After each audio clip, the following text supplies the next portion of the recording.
1903 was one of the most productive in the life of Alexander Scriabin. In addition to his Third Symphony and Fourth Piano Sonata, the composer penned several sets of preludes and took the first decisive steps out of the rather large shadow cast over him by the great Chopin. The first prelude of Scriabin's Opus 37 set was written in a mere 30 minutes, though this brevity belies the harmonic and motivic mastery demonstrated therein.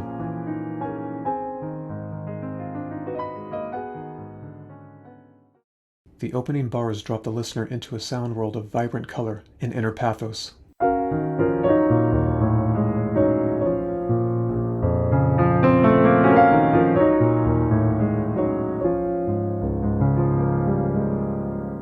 The first measures present a melodic motive that consists of a clear tonic triad, B-flat minor.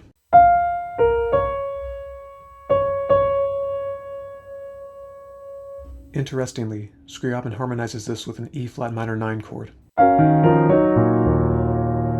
taking advantage of the fact that a B-flat minor triad is subsumed by this larger harmonic unit. The composer also marks for emphasis the rising third figure in the left hand of beats 1 and 2, which is repeated in inversion from the end of measure 1 to the downbeat of measure 2. This small figure will serve a unifying function throughout the prelude. Further, the A natural and A flat serve as discontinuous neighbor tones to the left hand's compound melodic figuration.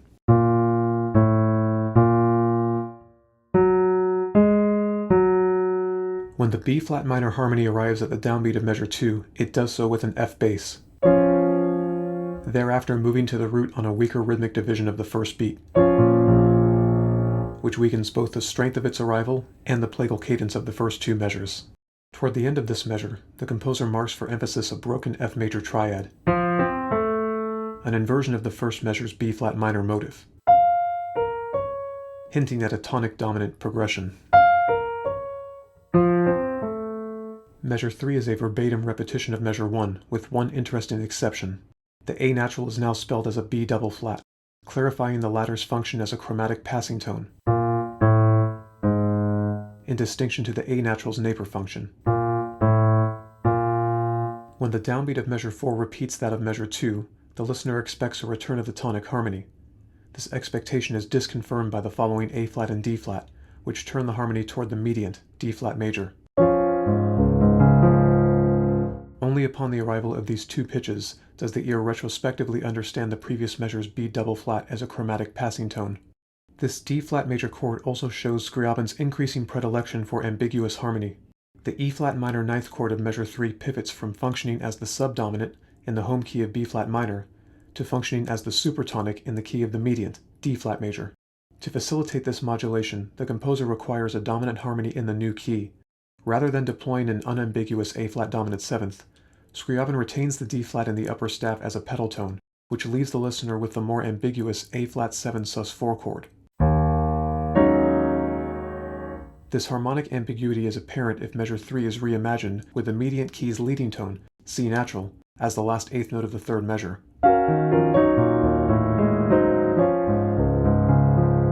Where the C natural obviates, the original D flat obfuscates.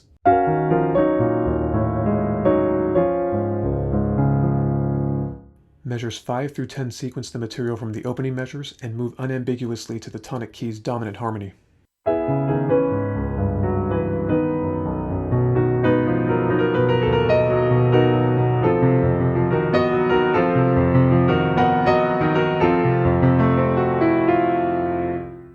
Measure 4's D-flat major harmony shifts to a D-flat minor 7th in measure 5 via a modal interchange, which pivots on the common tones D-flat and A-flat.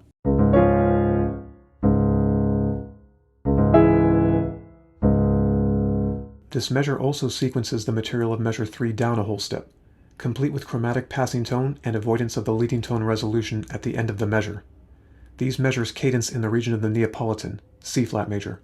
The turn figure of measure 7 develops out of the changing tones of measure 2, here adjusting the C natural to C flat, and adding B flats to the beginning and middle of the figure.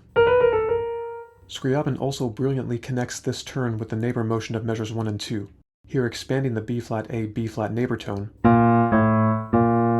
through the interpolation of an upper neighbor, B-flat C-flat B-flat.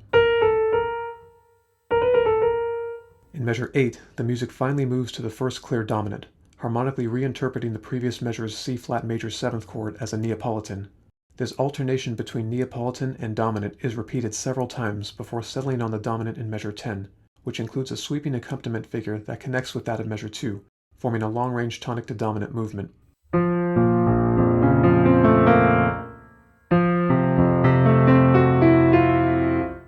Measures 11 through 14 further sequence the material from the opening 4 measures and carry the short piece to its reprise.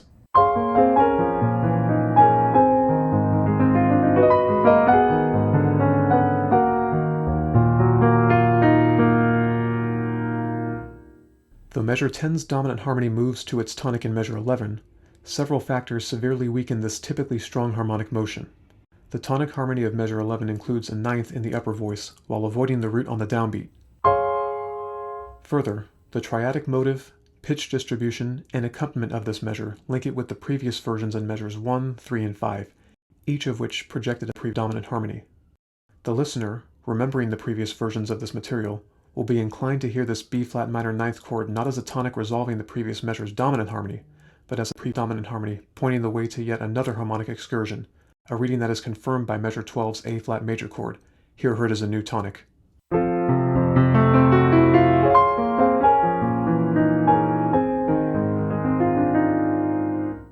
The modal interchange and sequenced harmony of measures 4 and 5 are repeated in measures 12 and 13.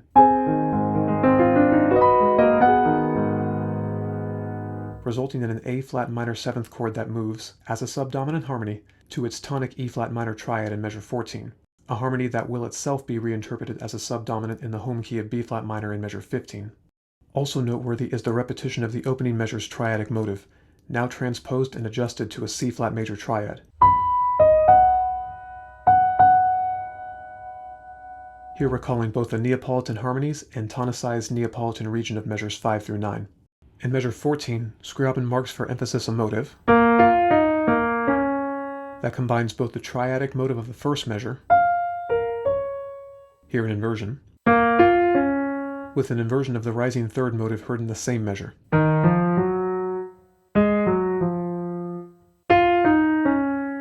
The process of combining two motives into a new form that contains features of both serves to relax the tension inherent in the concurrent presentation of distinct motives. The composer will return to this technique in the piece's final section. Measures 15 through 21 reprise features of the opening measures and carry the piece to its muted climax.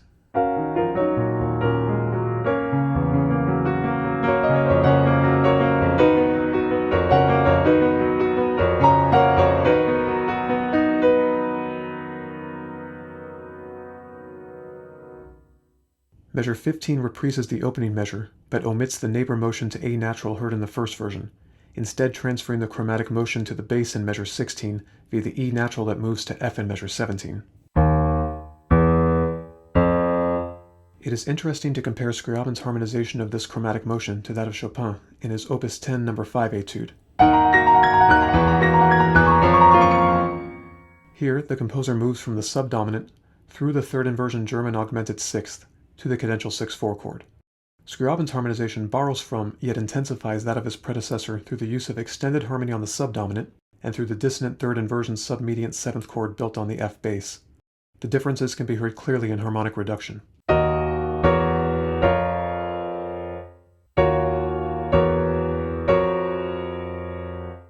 Scriabin's harmonization of measure 17 avoids the expected dominant harmony on F in order to preserve harmonic tension heading into the piece's closing section.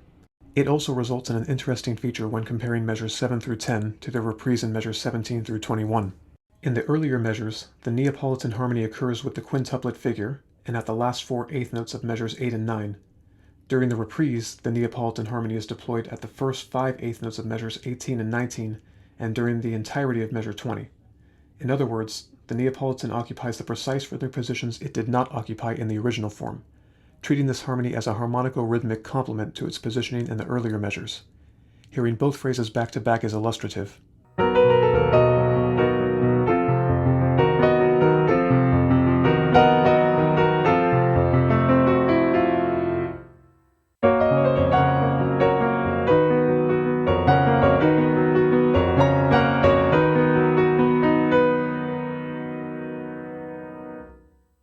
Measures 21 through 31 telescope the previously heard motives and bring the piece to its final cadence.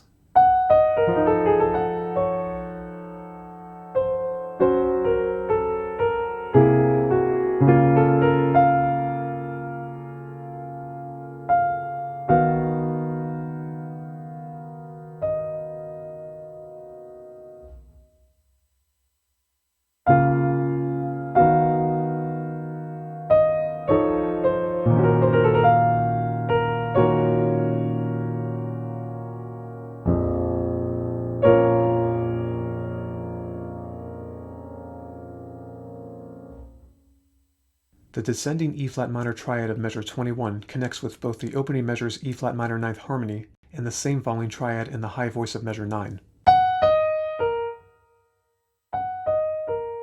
The first three eighth notes in the right hand of measure 22 consist of a neighbor figure that recalls the neighbor note motion buried within the left hand accompaniment of the first two measures.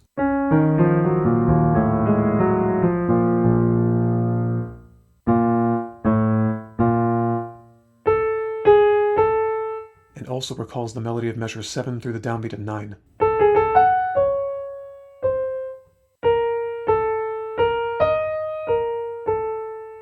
Further, the music now arrives at the previously delayed harmony of the dominant, pointing toward an authentic cadence that will only arrive in piecemeal fashion.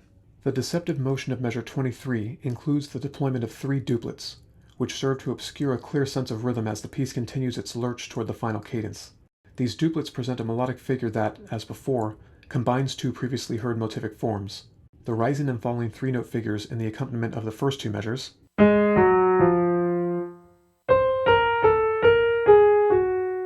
and the quintuplet turn of measure 7.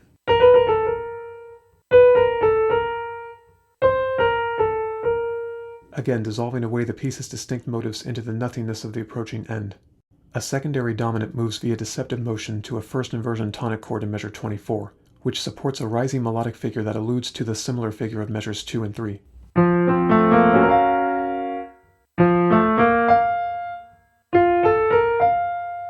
The composer again returns to the Neapolitan sixth in measure 25, including a particularly expressive suspension in the upper voice that connects with the suspension of measure 23.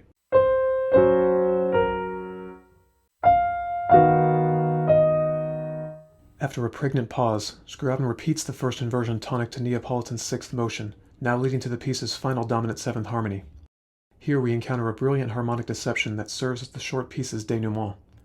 Though the outer voices at the downbeat of measure 28 are both B-flats, the composer does not harmonize them with the expected tonic harmony, instead returning to the E-flat minor ninth that opened the piece. Further, the composer brings back the quintuplet figure of measure 7, now with the C naturalized, bringing the figure into diatonic agreement with the home key of B-flat minor.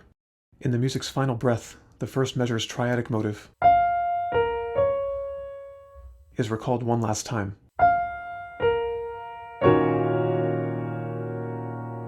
drawing the piece to its mournful close.